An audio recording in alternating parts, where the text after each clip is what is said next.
talked. Today we have such an inspirational personality from education fraternity who not only inspire the industry people but also have left a remarkable impact wherever she has worked or have been part of.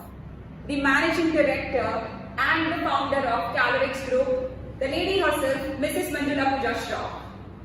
Thank you so much for accepting our invitation, Mrs. Shroff, and also special thank to allow us to have this conversation in your own office. Thank you. I would like to first of all congratulate you for driving this empire in a way where you are meeting market needs and also adding value to the children's lives and parent lives and in the society. So, Mrs. Shroff, whatever we came to know about you shows that you really believe in creativity and innovation, like you literally live it on a daily basis. How do you maintain your creativity as a leader? As a leader, Yeah. so you know that I studied management in management school. So I'm a student of management and a very, very passionate student of management. So I've studied all the theories of leadership. And over a period of time, I'm not only imbibed some of those theories, I've also homegrown some. Let me tell you that theories can take you so far, but it's in day-to-day dealing with leadership issues and problem solving and creating small cognitive shifts that creativity happens. I'll give you an example. So since I'm the head of the organization, I have authority, right? One would assume that one simple set of instructions will get things done. Let me tell you, that's furthest from the truth. There are different kinds of people. Everybody has the same understanding that the MD or the CEO has given an instruction, it needs to be done. The intention is not different for anyone. Surely. But there are people who do it faster, there are people who do it slower, there are people it will appear that it's not being done. If the intention is the same, how come the implementation is different? And that's where challenges come as a leader. For different sets of people, there are different sets of solutions. So there are people that with one set of instructions will understand you and start to act. There are another set of people who need hand-holding to say the talk and then start to run. There will be another set of people who will need repeated instructions and clarifications. And this is what I've learned as a leader. In previous years, I was possibly extremely intolerant about these things. Okay. But today, because I'd assume that, hey, this has to get done. But there's no such thing. And you grow tremendously with people, relationships, ability to lead, ability to analyze, and then implement. So creativity is actually small things.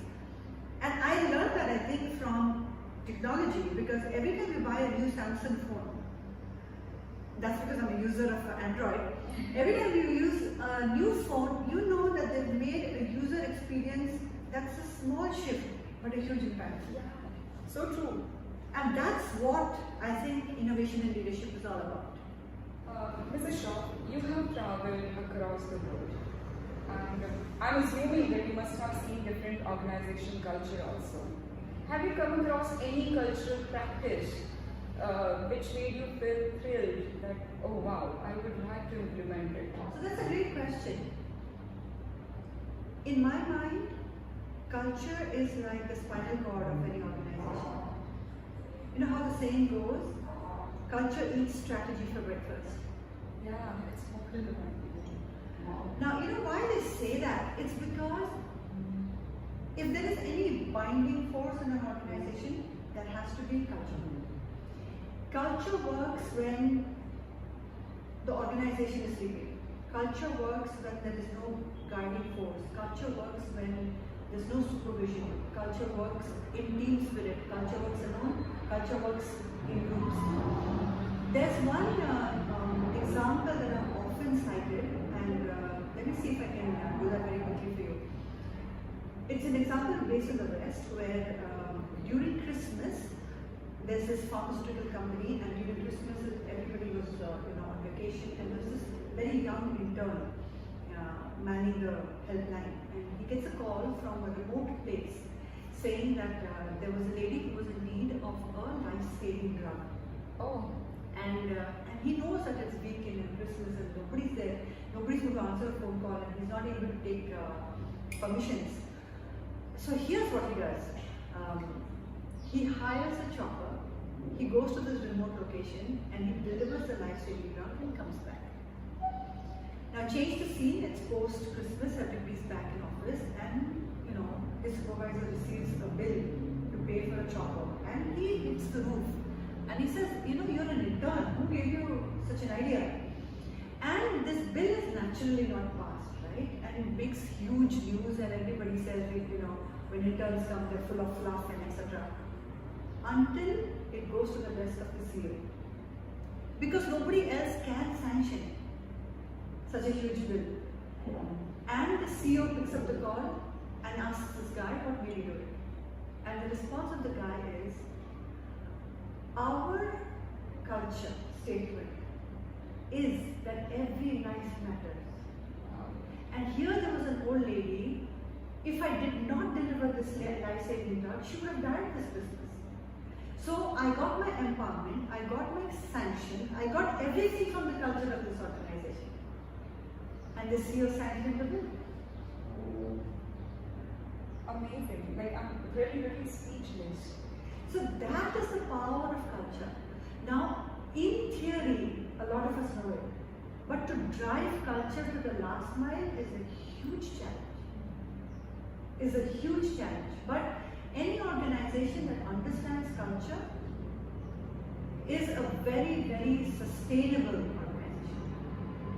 Mrs. Shroff, nowadays it's also safety issues everywhere people talk about. And obviously, who else can know better than you? It's always, but then there is also another thing which is quite visible nowadays. It's children-related issues. Some or other, maybe harassment, and there are so many others. So, do you see any major challenge, about particular issue which needs to get addressed by an education fraternity as a whole? Yeah. See, safety of children is paramount, right? Because academics can happen, but if the safety is compromised, then a whole human being gets psychologically damaged. And a psychologically damaged human being is actually a menace to society. That is the cost that society pays. So if you see these serial killings that happen in the West, if you see how killings have happened in our schools, if you see how a student will walk in and slap a principal, something has gone wrong in the life of that student psychologically, right? Somebody, a parent, an elder, a relative, a teacher, a psychologist did not produce the problem statement right to the parent and the child, did not address the problem, and did not provide the psychological safety solutions, which is why the child turned out the way they turned out, right? Having said that, mental health is, because we don't understand mental health, we don't see it, right? I agree. People take mental health more for granted than they take physical health. So obesity or sugar levels or cellulite, everybody can see it, so they attend to it. But mental sickness or psychological issues, you can't see it, so don't address it.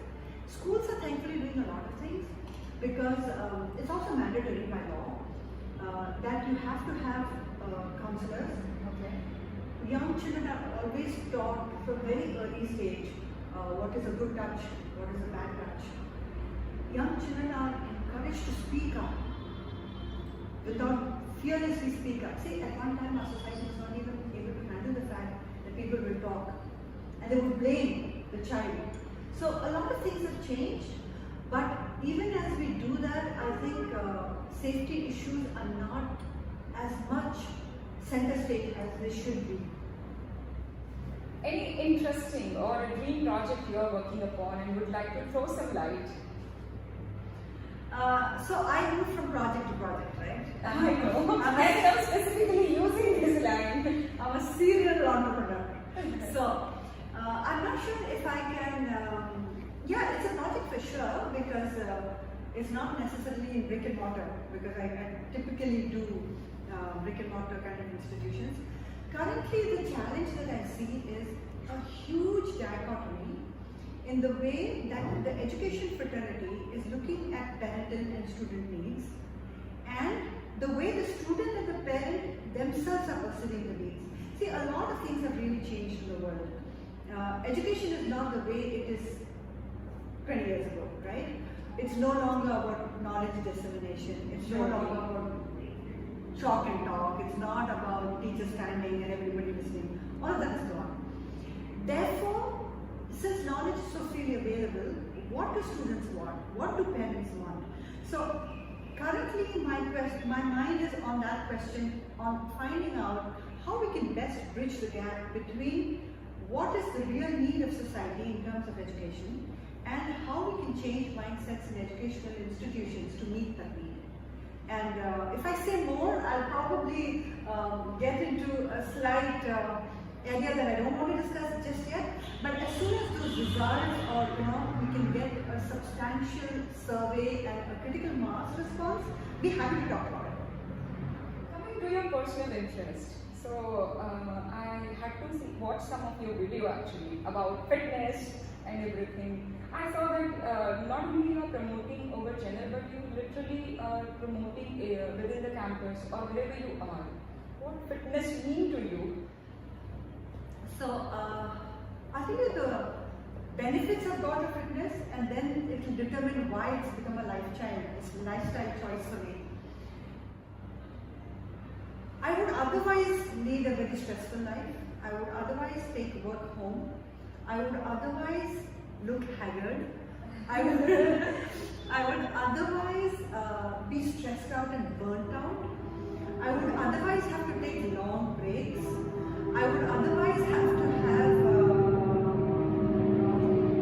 day in and out coaching because I do lead a rather stressful existence in my professional life. It is really fitness that has freed me from everything. Oh. I can almost verticalize my life. So if I'm at work, I'm at work. If I'm here talking to you, that's where I am. If I'm home, I'm just home. If I'm out, I'm just out. If I'm on a bike, I'm on a bike.